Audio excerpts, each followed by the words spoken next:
everybody. Oof. Hi, everybody. This is Katrina Matthews coming to you live from my office, safe and sound. I'm the only one here. So I am now a part of the South Bay Board's board. So I am now a committee member with our South Bay Board of Realtors. And one of the first meetings that I had was a roundtable with all of the mayors of the South Bay cities. So this was a very small roundtable. It was maybe about 40 of us in the Zoom call. And I wanted to give you guys a report of what they have reported to us as the South Bay Board in regards of how their cities are doing, in regards to what their cities are doing with COVID, what their cities are doing with development and growth. So I'm going to run through this because it's not going to be an all-day situation, but I'm going to run through the cities and quickly what the mayors have reported to us, and then I'll give you a little bit of insight and we'll go from there. Okay, so first city up is city of Gardena. I have them on my board here because there's so many cities. So we spoke to the city of Gardena's mayor, and some of the things that they did want to report was that they have a lot of new development with townhomes. They are a city that is adjacent to lots of transportation, and so the city of Gardena is really pushing for new developments in regards to housing. So that's another great thing that we're looking forward to. So the city of Gardena's mayor did report to me that her whole thing is focusing on housing, new housing projects, and they said that they have a really big economic boom in the city of Gardena. The city of Hawthorne, Mayor Vargas did report to me that his city is looking forward to having a lot more homeowners. The city of Hawthorne is actually a city of a lot of renters, and so he would like to see more homeowners in the city, and so that means more development for those homeowners to come in. He said that his focus will be on commercial development. As you know, the Hawthorne Mall, that area that is across the street from the police station, has been sitting vacant for almost a decade now. Well, actually over a decade now. And so we want to see that land being put to good use. Right now, I think occupying the northern space of the mall is the Department of Social Services. So, but the southern space of the mall is still extremely vacant, and we want to see a new tenant go in there. City of Hermosa Beach has reported, we talked to the city's mayor. The city of Hermosa Beach reported that they have seen a jump in ADU and JADU applications. Now, ADUs are the accessory dweller units, aka granny flats, that bill was passed by Governor Newsom now a year and a half ago, and that bill allows you to build on your property, sort of like a guest house, and being able to rent that out. So the city of Hermosa Beach is reporting that they went from something like 4 applications last year to 34 applications this year. So Hermosa Beach is going to see more ADUs come into the city. They did report that some of their commercial projects are a little bit slower due to COVID, but everything else is on track and the city looks good, healthy, and strong. City of Redondo Beach, we talked to that city's councilperson. The city of Redondo Beach is reporting that the AES plant that was sold privately last year was granted a 1-year reprieve in which they can still operate. So we're not getting rid of the plant just yet. I know it's a huge eyesore in the city of Redondo Beach, but they have been given an extra year to operate. So that won't be going out. Also, older stock in the city is turning into newer developments, which means that some of the older commercial buildings, we are now seeing a lot of private people coming in, buying and developing those, and there's a lot of good development coming into the city of Redondo, mixed use, and also we have owners occupied units coming in, so not just commercial but residential spaces as well. I know a couple of projects myself that we're working on.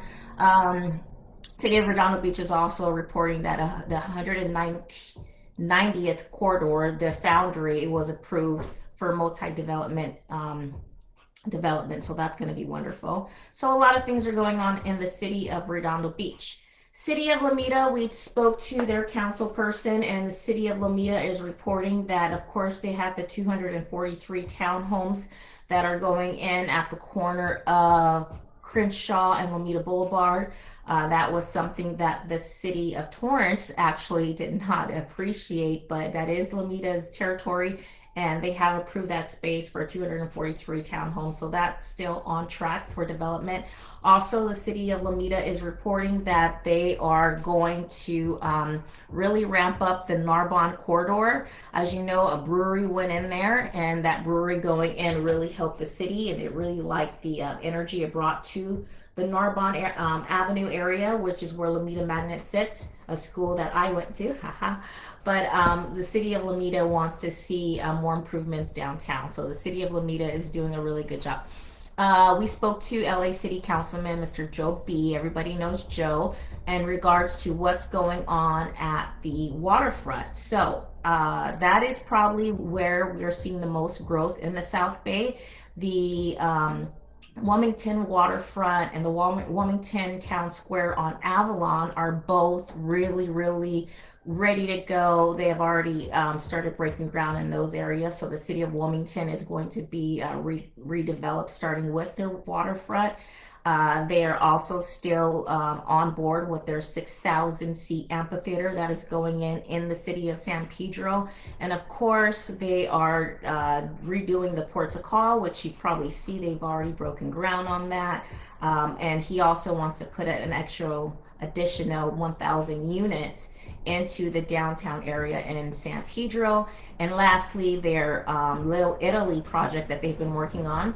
There's a area in San Pedro called Little Italy. It's downtown, and it has lots of wonderful stores and shops, and it's just such a really cool area.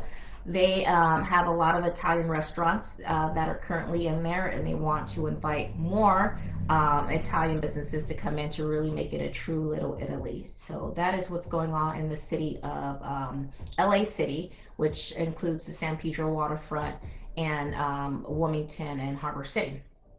City of Manhattan Beach, we spoke to their mayor, Hadley, and Mayor Hadley did say that their concern is just to protect their single family residences in the city. So they're not too keen on ADUs or JADUs. They want to make sure that they protect the homeowners and the single family residences that are in the city of Manhattan Beach. City of Torrance, last but not least, the city of Torrance had a lot to report.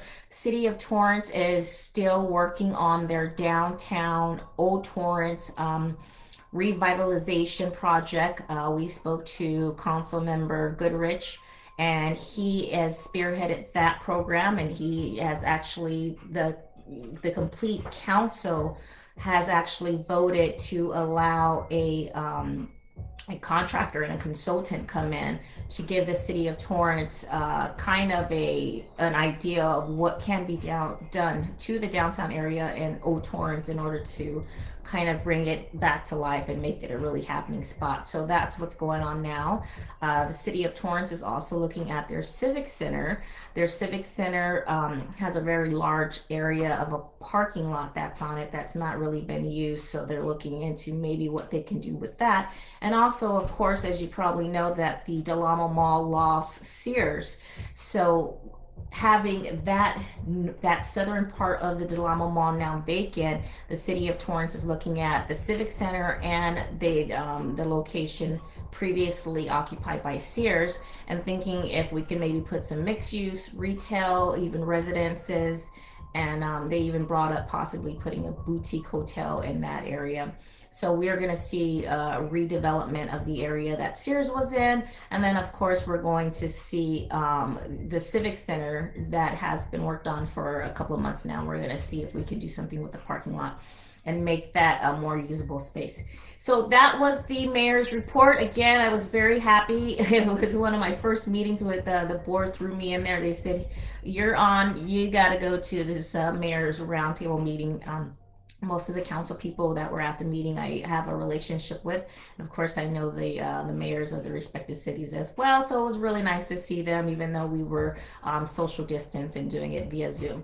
So that is the South Bay report. That is what you can look forward to new development in 2021. We can't wait to see what happens. I know we're dealing with this huge surge of COVID, and so I'm definitely keeping safe. I have seen nobody, so that's been great. But as far as real estate is concerned, it is going to be a huge thing, and that's got to be a whole nother video. So if you have any questions, feel free to text me or email me directly, and I'll be happy to answer any questions that you have. Otherwise, I think it may be my last live of the year. I don't know just yet. Would definitely like to come to you again before the year's up, and at least wish you a happy holidays and a happy new year. But if I don't get to you, I do want to wish you a very happy holidays and a wonderful, wonderful new year. And I hope to see you all next year, and make sure you're just staying safe. You're keeping your family safe, because we're all in this together. Thank you, and we will see you soon. Goodbye, everybody. Take care.